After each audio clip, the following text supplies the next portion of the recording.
Assalamualaikum warahmatullahi wabarakatuh. Saya Dafurizky Nirmastasya di sini akan mempresentasikan teknologi 5G. Yang pertama ada definisinya atau deskripsinya. Teknologi 5G adalah teknologi generasi kelima dalam bidang telekomunikasi untuk mempercepat proses pertukaran informasi. Teknologi 5G ini akan menghadirkan layanan dengan cakupan luas dan daya tinggi sehingga membuat pelayanan semakin maksimal tanpa hambatan. Teknologi 5G ini diharapkan bisa memberikan dampak besar dan positif di berbagai sektor dan bidang kehidupan. Kebutuhan jaringan telekomunikasi di zaman ini menuntut Indonesia untuk menyiapkan teknologi generasi kelima berkembang. Tetapi teknologi ini tuh menjadi sebuah tantangan karena Indonesia tuh harus membangun berbagai infrastruktur dan mempertimbangkan serta mengadakan penelitian untuk menghadirkan teknologi ini. Nah, yang pertama tuh ada spektrum 5G. Yang pertama ada low band, yaitu di bawah min 1 GHz, frekuensinya 600 sampai 900 MHz dengan karakteristik jangkauan yang luas dengan penetrasi sinyal yang baik melalui penghalang seperti dinding, kaca dan lain-lain. Kecepatan datanya juga tergolong lebih rendah dibandingkan pita frekuensi yang lebih tinggi, tetapi sangat cocok untuk koneksi yang stabil di daerah pedesaan dan jarak yang jauh. Contoh penggunaannya itu pada IoT, koneksi di pedesaan, dan layanan dasar, dan lain-lain. Bandwidth-nya ada pada 5-20 MHz per saluran. Yang kedua ada midband, yaitu 1-6 GHz. Frekuensinya bermacam-macam, 1,8 GHz, 2,1, 2,6, dan pita C-band, yang dimana 3,3 sampai 4,2 GHz atau 4,4 GHz sampai 5 GHz. Karakteristik dari midband yaitu kombinasi ideal antara jangkauan yang cukup luas, kecepatan yang tinggi. Pita ini adalah fokus utama implementasi 5G di banyak negara karena efisiensi spektrum dan infrastrukturnya yang relatif mudah dikembangkan. Contoh penggunaannya pada jaringan kota atau smart city, aplikasi real time dan komunikasi di perkotaan. Bandwidth-nya ada pada 50 sampai 100 MHz. Yang ketiga ada high band atau millimeter wave. Frekuensinya pada 24 sampai 40 GHz dengan perluasan hingga 52 hingga 71 GHz di beberapa negara. Karakteristiknya yaitu kecepatan data yang sangat tinggi dengan latensi yang sangat rendah, jangkauan sinyal yang terbatas dan sensitif terhadap penghalang seperti dinding, daun, dan hujan. Cocok untuk area dengan kepadatan tinggi seperti stadion, pusat perbelanjaan, dan zona industri. Contoh penggunaannya pada aplikasi VR atau AR, komunikasi ultra cepat dan kendaraan otonom. Bandwidth-nya pada 200 sampai 800 MHz per saluran. Berikut merupakan tabel spektrum 5G. Selanjutnya ada arsitektur jaringan 5G. Arsitektur jaringan 5G merupakan komponen penting dalam pengembangan teknologi komunikasi modern. Jaringan ini dirancang untuk memenuhi kebutuhan komunikasi yang semakin kompleks dan beragam dengan fokus pada kecepatan tinggi, latensi rendah, dan konektivitas masalah. Komponen utama arsitektur jaringan 5G ini terdapat atau terdiri dari dua, yaitu RAN dan Core Network. Yang pertama ada RAN. RAN adalah bagian dari jaringan yang menghubungkan perangkat pengguna dengan jaringan inti dalam 5G. RAN mencakup 5G NR atau New Radio, teknologi radio baru yang mendukung berbagai frekuensi dan modulasi untuk meningkatkan kapasitas dan efisiensi. Lalu ada Massive MIMO, teknologi yang menggunakan banyak antena di stasiun pemancar untuk meningkatkan kapasitas dan efisiensi spektrum. Lalu ada beamforming, atau metode yang mengarahkan sinyal ke pengguna tertentu, meningkatkan kualitas sinyal dan mengurangi interferensi.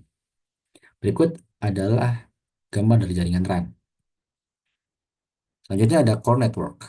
Core Network adalah bagian dari jaringan yang mengelola data dan layanan. Dalam arsitektur 5G, Core Network memiliki beberapa fitur penting. Yang pertama ada Service Based Architecture atau SBA. Arsitektur berbasis layanan yang memungkinkan pengelolaan fungsi jaringan secara moduler. Yang kedua ada Network Slicing, memungkinkan pembagian jaringan menjadi beberapa segmen virtual yang dapat disesuaikan dengan kebutuhan aplikasi atau layanan tertentu. Selanjutnya ada EPC atau Evolved Packet Core yang digunakan dalam mode non-standalone atau NSA. Berikut adalah gambar dari Core Network 5G.